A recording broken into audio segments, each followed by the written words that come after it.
You know, when this guy finally arrived in Quebec, one of the writers for La Presse said this is the start of the second Cloutier era for the Nordiques.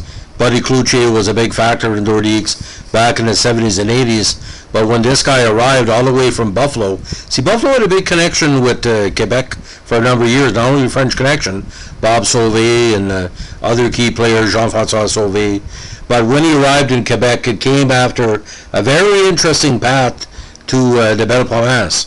Now, Jacques Cloutier came to major prominence as a young player, different ways.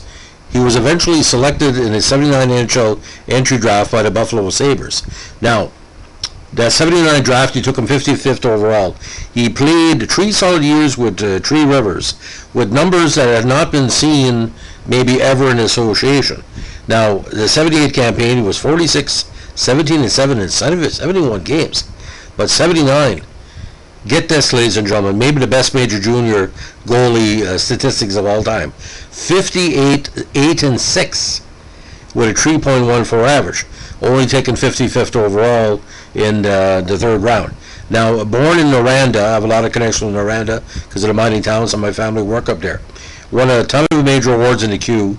He was the Plant Trophy Goal Against Leader winner for 79, All-Star team in 78 and 79. Again, Q records, most games wins by goalie in the season, 58, and most games played by goalie, 72 and 79, and that win record has not been broken. He was a shutouts leader in 78 and 79, the wins leader in 78, again in 79. He was the QMJHL playoffs goals against leader in 79. Memorial Cup losses leader, 78, with Troy Rivera, lost 3 times.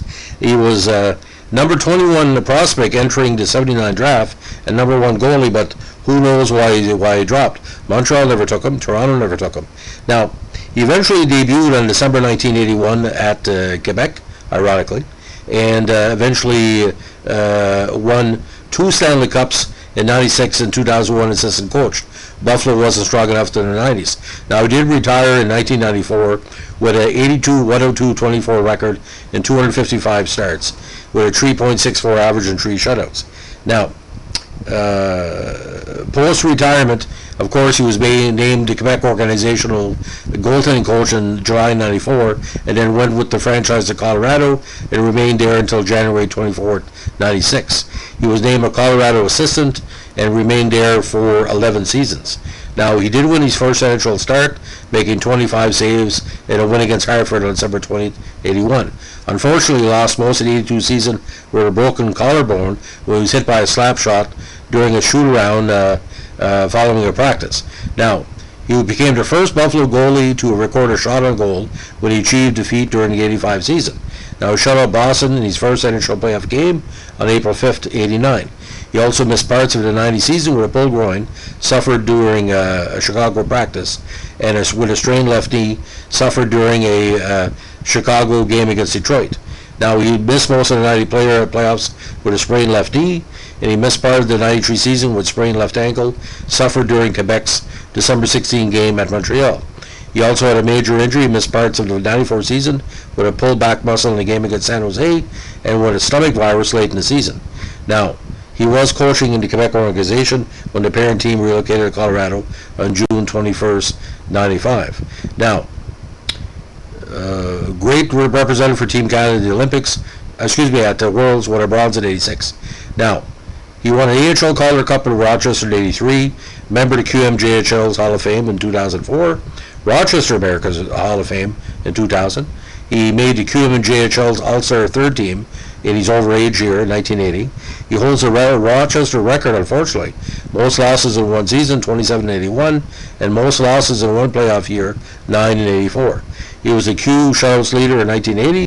He was the AHL goalie game player leader in 81 and 84 with Rochester, 61 and 51. Minutes leader, 3,400, 78 and 81, 28, 41 and 84. Most wins in the playoffs, 83, Rochester with 12. The goalie game leader, 18, in that Calder Cup non-year in 84. He was AHL's playoffs minutes leader in 84 with Rochester, 11:45. and he won the AHL regular season title with Rochester in '83. Now, he also was a Rochester assistant coach while he was out with an injury in '85.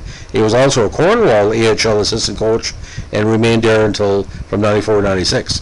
Now, unfortunately, the '85 season was terrible to him. He missed the remainder of the '85 season with torn knee ligaments. Now, the trade that brought him to Chicago was quite interesting. They traded Cloutier for a package, which was Steve Ludzik, and a 1990 six-round pick, which was Derek Edgerly. Now, you look at the rough stats, you don't tell the whole story with Cloutier, because, give an example.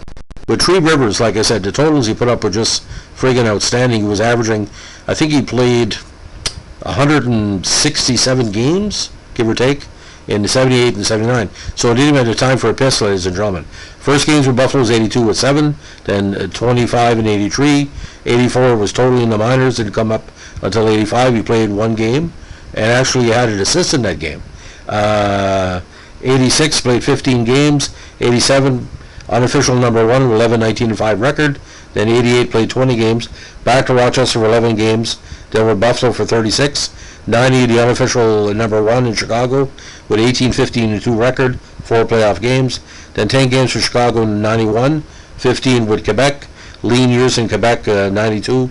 He played 26 games with a 6-14 and 3 record with a 3.93 goals against average.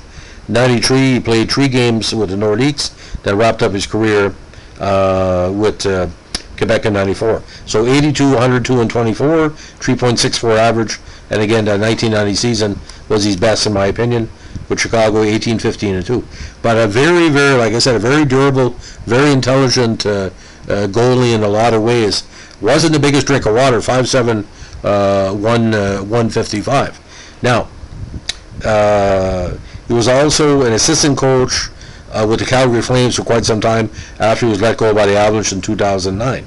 Now, the induction in the Americans Hall of Fame, if I'm not mistaken, there were several players from that 83 squad that got in, and what was kind of interesting about this, if I'm not mistaken, you could quote me on this, I think he's in Aranda or like a Eastern Quebec Hall of Fame someplace. If anybody can back it up, I think he's made an Aranda Hall of Fame someplace or representing the Aranda region, because the amount of duty he had with Tree Rivers, I mean, holy frig, ladies and gentlemen.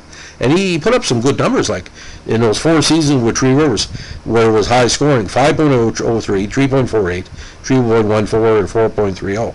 But he has a fascination. There's a connection, by the way, with Buffalo, Quebec, and Chicago fans, because a lot of them are benefited from Q players, you know, Perot in Buffalo and Savard in Chicago and Quebec for obvious reasons.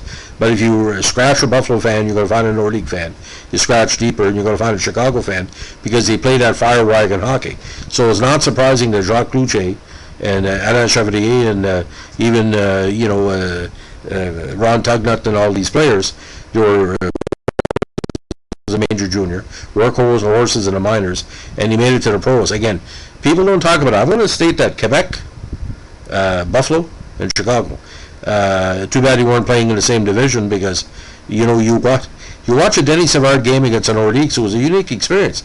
It's almost like watching someone acting in, let's say, A. Martinez acting in a Clint Eastwood movie, like the tradition of excellence, the connection he had, like winning it. Acting is like that. A. Martinez talked about that. He said, I only became an actor when I acted with the best. Well, when people played Denny Savard, Buffalo got better. The Nordiques got better. But like I said, it's too bad the league didn't have more games between the Nordiques, Buffalo, and Chicago back in the day, but Chicago was on the Western Conference. But neither here nor there. But again, Aranda, or Noranda, Quebec, as we call it, a beautiful region. Some of my family's still up there, and I love talking about Noranda, because people like Jacques Cloutier represent the community with pride.